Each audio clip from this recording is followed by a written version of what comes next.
Assalamualaikum warahmatullahi wabarakatuh. Salam sejahtera bagi kita semua. Perkenalkan, nama saya Waliatul Zulfa Umniyah dengan NPM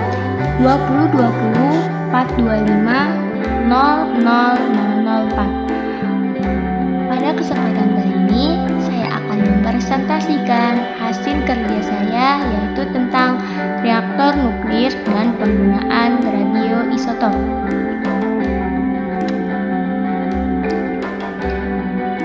Sebelum kita masuk ke pembahasan materi, saya terlebih dahulu akan memaparkan isi dari PPT yang saya buat. Yang pertama, itu ada pengertian dari reaktor nuklir. Yang kedua, ada pengertian dari radioisotop. Yang ketiga, ada manfaat bagi kehidupan sehari-hari. Langsung saja kita ke pembahasan yang pertama, yaitu ada pengertian reaktor nuklir. Reaktor nuklir adalah suatu tempat atau perangkat yang digunakan untuk membuat, mengatur, dan menjaga kesinambungan reaksi nuklir. Reaksi nuklir berantai pada laju yang tetap. Berbeda dengan bom nuklir, yang reaksi berantainya terjadi pada orde pecahan detik dan tidak terkontrol. Reaktor nuklir digunakan untuk banyak tujuan saat ini. Reaktor nuklir paling banyak digunakan untuk pembangkit listrik. Awalnya, reaktor nuklir pertama digunakan untuk memproduksi plutonium sebagai bahan senjata nuklir. Saat ini, semua reaktor nuklir komersial berbasis pada reaksi fiksi nuklir dan sering dipertimbangkan masalah risiko keselamatan. Yang kedua, itu ada pengertian dari radioisotop. Radioisotop adalah sebuah isotop tidak stabil atau radioaktif dari sebuah unsur yang dapat berubah menjadi unsur lain dengan memberikan radiasi. Jadi, isotop yang memancarkan radiasi dapat mengubah unsur menjadi radioisotop dan bentuknya beda-beda, ada yang berupa padatan atau cairan.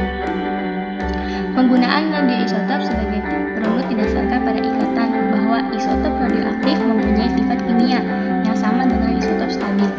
Radioisotop ditambahkan ke dalam suatu sistem untuk mempelajari sistem itu, baik sistem fisika, kimia, maupun sistem biologi.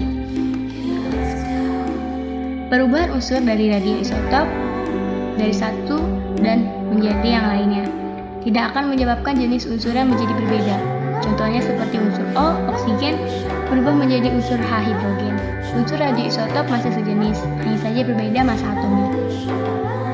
Oleh karena itu, radioisotop mempunyai sifat kimia yang sama seperti isotop stabilnya. Maka radioisotop dapat digunakan untuk menandai suatu senyawa, sehingga perpindahan perubahan senyawa itu dapat dipantau.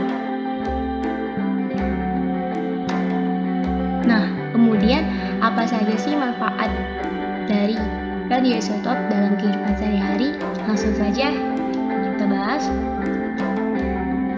Yang pertama yaitu manfaat radioisotop dalam bidang kedokteran. Yang pertama, teknetium 99 atau biasa disebut dengan Tc-99 itu disuntikan ke dalam pembuluh darah, kemudian diserap oleh jaringan yang rusak pada organ tertentu seperti jantung. Sebaliknya, Ti-201 akan diserap oleh jaringan sehat pada organ jantung. Kedua isotop ini bermanfaat untuk mendeteksi kerusakan jantung pada manusia. Yang kedua ada iodin 103 untuk mendeteksi penyakit otak atau mengetahui gangguan ginjal. Yang ketiga ada cobalt 60 atau sering dikenal dengan CO60 atau radium 60, berfungsi untuk terapi dan mematikan sel kanker dan tumor karena dapat menghasilkan radiasi gamma.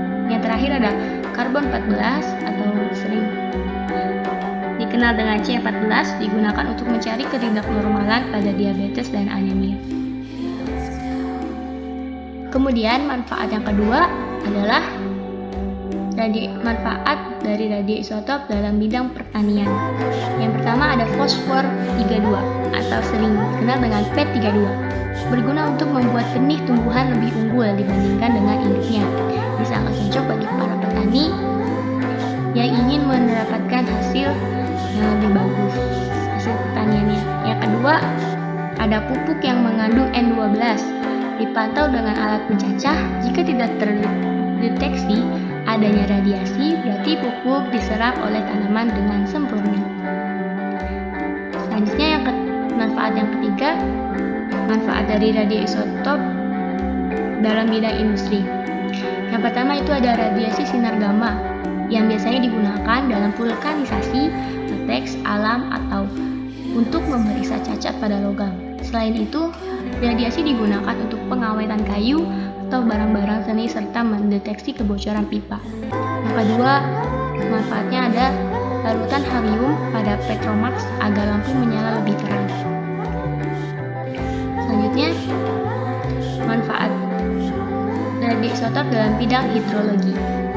Na24 digunakan untuk mempelajari kecepatan aliran sungai, sedangkan jika Na24 dalam bentuk karbonat digunakan untuk menyelidiki kebocoran pipa air di bawah. Selanjutnya, manfaatnya itu ada radioisotop dalam bidang sains. Iodin 131 atau dengan biasa dikenal dengan I131 untuk mempelajari kesetimbangan dinamis. Yang kedua, oksigen 18 atau O18 digunakan untuk mempelajari reaksi esterifikasi. Yang ketiga ada karbon 14 atau C14 untuk mempelajari mekanisme reaksi fotosintesis. Mungkin cukup sekian yang saya dapat sampaikan. Apabila ada kesalahan dalam penyampaian serta banyaknya kekurangan dalam penyampaian materi, mohon dimaafkan karena saya masih belajar. Sekian, terima kasih. Mungkin hanya itu yang saya bisa sampaikan. Kurang lebihnya mohon maaf. Wassalamualaikum warahmatullahi wabarakatuh.